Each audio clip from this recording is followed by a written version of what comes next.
राम राम भाई, सारे भाईजान है। मैं संदीप कंधोल हूँ और मैं पानीपत हरियाणा से हूँ and I am currently residing in California USA.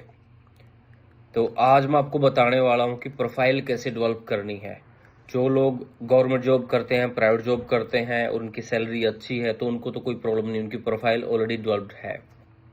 तो उनके पास सारे डॉक्यूमेंट्स हैं। आपके जो फाइनेंशियल डॉक्यूमेंट्स है, income tax return, salary slips, balance sheet तो बेसिकली बिजनेस के केस में चाहिए होता है। आपके अकाउंट स्टेटमेंट, सारी की सारी चीज़ें, अगर आप जॉब कर रहे हैं तो आपके पास सब कुछ है। आज मैं आपको ये चीज़ बताने वाला हूँ कि अगर आप बिजनेस करते हैं या ऐसा बिजनेस करते हैं कि आप डॉक्यूमेंट रेडी नहीं कर पाते हैं, आपके इनकम टैक्स रिटर्न्स नहीं है और आपके अकाउंट स्टेटमेंट प्रॉपर नहीं है, आप कैश में काम करते हैं, तो आज मैं आपको तरीका बताने वाला हूं कि आपको ऑन पेपर अपना रिकॉर्ड कैसे इम्प्रूव करना है और अपने आप को कैसे काबिल बनाना है कि आपको यूएस का वीज़ा मिल जाए या किसी भी कंट्री का वीज़ा मिल जाए। मैं आपको सबसे पहले ये बता दूं कि हिंदुस्तान की पॉपुलेशन 140 करोड़ है, उनमें से सिर्फ 3.5 या 4 करोड़ लोग ही टैक्स दे पाते हैं।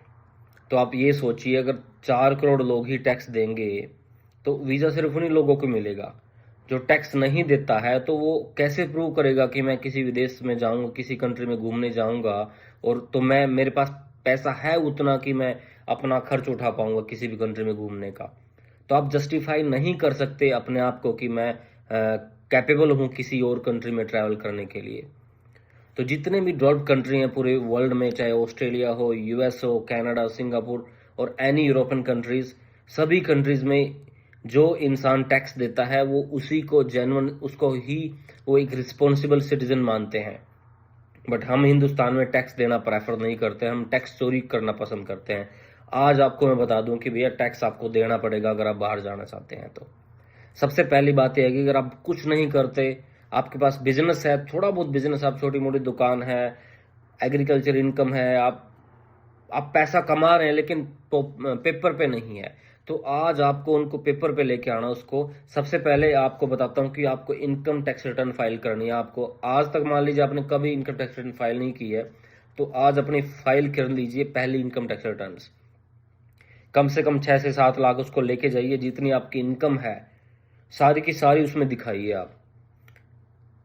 और आपको टैक्स देना, जितना भी टैक्स बनेगा आपको टैक्स देना है। अगर मान लीजिए आप 3-4 lakh 5 lakh income tax file कर रहे हैं और टैक्स नहीं दे पा रहे, आपकी इनकम टैक्स इतनी बन रही है कि टैक्स देने के लायक ही नहीं है, तो समझ लीजिए उस इनकम टैक्स रिटर्न का कोई फायदा नहीं है। तो आपको उस थ्रेशोल्ड लिमिट से ऊपर जाना जिस पे आपका टैक्स बनेगा। सबसे पहला काम आपको टैक्स फाइल करना, इनकम टैक्स रिटर्न फाइल करनी है और आपको उतनी इनकम टैक्स रिटर्न फाइल करनी है कि भैया जितना आपका टैक्स बने। आपकी एग्रीकल्चर इनकम है, टैक्स नहीं बनता एग्रीकल्चर इनकम पे, अगर आपको बाहर जाना है अपनी इनकम को टैक्सेबल बनाना पड़ेगा, सीधी सी बात है। This is very clear. आप कोई छोटा मोटा बिजनेस करते हैं, दुकान खोल रखी है, उसको रजिस्टर करा लीजिए। उस फर्म को, आपकी प्रोप्राइटरशिप फर्म है, पार्टनरशिप फर्म है, उस फर्म को रजिस्टर करा लीजिए एमएसएमई एक्ट के अंदर। अपना जीएसटी नंबर भी ले लीजिए। मैं आपको बता देता हूं, अगर आपकी फर्म का 40 लाख से कम टर्नओवर है, आपको जीएसटी नहीं देना, बट आपको रेकमेंड करूंगा कि जीएसटी रिटर्न आपको लेना है, अप्लाई करना है। आपके पास जीएसटी नंबर होना चाहिए कि ये उम्मीद में कि भैया मेरा फ्यूचर में बिजनेस बढ़ेगा तो मैं जीएसटी फाइल करूंगा। 40 लाख से ऊपर अगर आपका एनुअल टर्नओवर होता है तो आपको जीएसटी फाइल करना 100%। तो मैंने आपको पहले बता दिया कि आपको इनकम टैक्स रिटर्न फाइल करनी है। उसके साथ साथ आपको अपनी फर्म, जो भी आप काम करते हैं, उसको रजिस्टर करना एमएसएमई एक्ट के अंदर। आप ट्रेडिंग कर रहे हैं, होलसेल ट्रेडिंग कर रहे हैं या रिटेल ट्रेडिंग कर रहे हैं, जो भी आप काम कर रहे हैं, तो उसके बाद आपको जीएसटी नंबर भी लेना। चाहे आपको जीएसटी रिटर्न फाइल ना करनी पड़े, बट आपको जीएसटी नंबर लेना बहुत जरूरी है। पहली रिटर्न आपने फाइल कर दी, उसके 6-7 महीने के बाद आप दूसरी रिटर्न फाइल करेंगे। एक चीज आपको बिल्कुल साफ साफ बता देता हूं कि अगर आज आपको 2 नंबर का जो एजेंट आपको बोल देता कि आपको 2 रिटर्न, दोनों आपकी इनकम टैक्स रिटर्न में भी फाइल कर देता हूं back to back return file करने का कोई फायदा नहीं है। There should be a minimum gap of 12 months. आज आपने आईटीआर फाइल कर दी तो नेचुरली, क्योंकि आप यूजुअली इंडिया में एक साल में एक ही बार इनकम टैक्स फाइल होता है, तो there should be a gap of minimum 12 months between 2 income tax returns. तो तो आपको ये ध्यान रखना है। लेकिन इसमें एक प्रोविजन है, अगर आप 12 महीने का गैप नहीं दे पा रहे, किसी भी कारणवश आप टाइम पे इनकम टैक्स रिटर्न फाइल नहीं कर पा रहे हैं, तो आपका जो मिनिमम गैप है 6 महीने से कम नहीं होना चाहिए। 6 महीने से कम आपका गैप नहीं होना चाहिए। अगर 6 महीने से भी कम आपका, जैसे आज आपने जुलाई में अपनी ITR फाइल कर दी एक, आप 3 महीने के बाद सितंबर में फाइल कर दी, तो इस रिटर्न का कोई फायदा नहीं है। तो मैं आपको बिल्कुल क्लियर बोल दूं कि 6 महीने आपको कम से कम गैप देना 2 इनकम टैक्स रिटर्न के अंदर। और जो इनकम टैक्स रिटर्न के अंदर आप इनकम दिखा रहे हैं वो सारी इनकम आपके अकाउंट स्टेटमेंट में आनी चाहिए। आप अपनी 5 लाख 6 लाख 7 लाख जितनी भी इनकम दिखाते हैं, और जो भी आपकी बिजनेस है, आप मान लो आपका डेली आपका प्रॉफिट होता है 2,000 3,000 रुपए का, उस कैश से आता है या कार्ड से आता है पेमेंट, जैसे भी आपको रिसीव होता है या चेक से रिसीव होता है, उसको अपने अकाउंट में क्रेडिट कर दीजिए ताकि आपका जेन्युइन ट्रांजैक्शन दिखे। कुल मिला के ये एक चीज दिमाग में बिठा लीजिए, आप सारी की सारी चीजें आपकी जेन्युइन होनी चाहिए। जब भी आप यूएस में अपना DS 160 फाइल करेंगे और इंटरव्यू देने जाएंगे, जो वीजा ऑफिसर आपका कुछ भी वेरीफाई नहीं करेगा, कुछ भी चेक नहीं करेगा, लेकिन जो डाटा आपने अपलोड कर रखा है, फिल कर रखा है, वो डिटेल ऑटो वेरीफाइबल है। आपका GST नंबर जेन्युइन है नहीं है वो उनको पता लग जाएगा, आपकी इनकम टैक्स रिटर्न जेन्युइन है नहीं है पता लग जाएगा, कितना टैक्स लिया automatically they can verify with in seconds. जो ऑफिसर है उसके पास आपका सिर्फ GST जो आपका ये DS 160 है सिर्फ वो चेक करेगा। बार बार वो ऐसा नहीं कि मेरे को show me your income tax return, show me your account statement, वो कुछ नहीं मांगेगा आपसे। इसलिए मैं हमेशा रिकमेंड यही करता हूँ सबको कि भैया 2 नंबर का काम छोड़ दीजिए, सारे के सारे काम आपको 1 नंबर में ही करने हैं।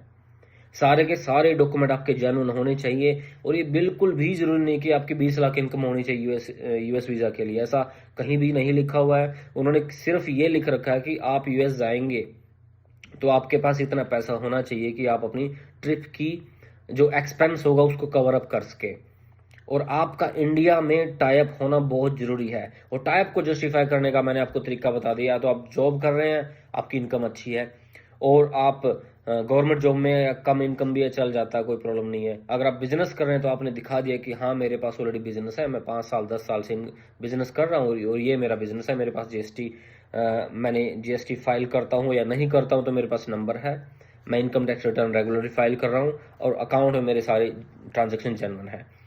वन मोर थिंग, और जो भाई जिसका सैलरी कम है और लेकिन उनके पास अदर सोर्स ऑफ इनकम है, मान लीजिए आप सैलरी आप 20,000 30,000 महीने का कमाते हैं, लेकिन आपके पास 15-20 हजार की इनकम एडिशनल है, तो मैं आपको बता देता हूं कि सैलरी इनकम के साथ साथ आप अदर इनकम में भी अपनी इनकम डाल सकते हैं, तो टोटल जो आपकी इनकम है वो बढ़ जाएगी। उस इनकम आप 44 AD में डिक्लेयर कर सकते हैं। सेक्शन 44 AD उसमें आता है कि आप अपनी इनकम को डिक्लेयर कर सकते हैं, कि उसके लिए आपको कुछ भी रजिस्टर करने की जरूरत नहीं, बस लिखना पड़ेगा कि मेरा एडिशनल काम क्या है, नौकरी के अलावा मैं और क्या काम करता हूं, तो वो चीज आप अपनी ITR में डिक्लेयर कर सकते हैं। तो यही था इस वीडियो में। आपको 2 इनकम टैक्स फाइल करनी है, दोनों में 6 महीने का गैप मिनिमम होना चाहिए। आपको टैक्स देना है, ये दिमाग में बिठा लीजिए अगर आपको वीजा चाहिए। अकाउंट में सारे के सारे ट्रांजेक्शन जेन्युइन होने चाहिए, जो आपने ITR में दिखाया वो आपके अकाउंट में आना चाहिए, वो ही ट्रांजेक्शन्स। और कोई भी बड़ा ट्रांजैक्शन एकदम से नहीं करना। आपकी इनकम आप दिखा रहे हो 7 लाख रुपए, आपने ट्रांजैक्शन मार दिया, उसमें 5-5 लाख की 4 ट्रांजैक्शन मार दिया, 7 लाख का 1 मार दिया, 10 लाख का कहीं से भी घुमा दिया, लोग बोल देंगे टर्नओवर कर दो। Turnover is not going to help you out.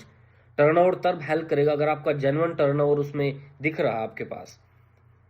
और एक चीज और बता देता हूँ, आपके लिए बैलेंस शीट, अगर आपकी टर्नओवर 40 लाख से कम है तो आपकी बड़ी बैलेंस शीट नहीं बनेगी। आपकी बैलेंस शीट ITR के अंदर ही बनेगी। इसको कंप्यूटेशन ऑफ इनकम बोलते हैं।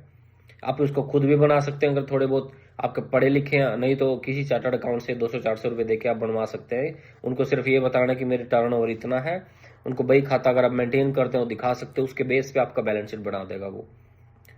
तो बस मैं यही रिक्वेस्ट करता हूँ सभी से कि भैया सारी की सारी चीजें जेन्युइन रखो। एक भी डॉक्यूमेंट फेक नहीं होना चाहिए, कुछ भी फेक नहीं होना चाहिए, कि सारी सारी जेन्युइन होनी चाहिए आपकी भी चीजें, तो आपको वीजा 100% मिलेगा, आई गारंटी यू। आपको प्रेजेंट अच्छे से करना। मैंने आपको बताया था कि इंटरव्यू में क्या क्या क्वेश्चन पूछे जाएंगे, वही क्वेश्चन जो आपने DS 160 में डाली थी इंफॉर्मेशन, वही पूछी जाएगी आपसे। आपके डॉक्यूमेंट जेन्युइन होने चाहिए, वीजा ऑफिसर नहीं देखेगा, उसके पास टाइम है ही नहीं इतना। एक वीजा ऑफिसर को मुश्किल से 30 सेकंड से लेकर 3 मिनट के अंदर उसको आपका इंटरव्यू फिनिश करना है। तो ये समझ लीजिए उसके पास टाइम नहीं है बिल्कुल भी आपका डॉक्यूमेंट चेक करने का, फिजिकली चेक करने का। ऑल्दो वो सारी चीज़ें वेरीफाई कर सकते हैं ऑटोमेटिकली, उनका सिस्टम इतना स्ट्रॉन्ग है कि जितना भी डाटा आपके पास आपने गवर्नमेंट साइट्स पे अपलोड कर रखा है वो उनको वेरीफाई हो जाता है इमीडिएटली। तो दैट्स इट, इस वीडियो में इतना ही था। आप चैनल को सपोर्ट जरूर करें, इसमें बहुत सारी वीडियोस आने वाली हैं जो आपको बिल्कुल हेल्प करेंगी। सारी की सारी वीडियोस इंफॉर्मेटिव हैं, प्लीज सब्सक्राइब जरूर कर लें चैनल को। और जो भी आपका क्वेश्चन है कमेंट बॉक्स में जरूर डालें प्लीज, मैं रिप्लाई करूंगा हर क्वेश्चन का 1 बाय 1। और अगर सेपरेट वीडियो मेरे को बनाने की जरूरत लगे किसी क्वेश्चन के ऊपर तो I will do that for you. Thank you so much guys.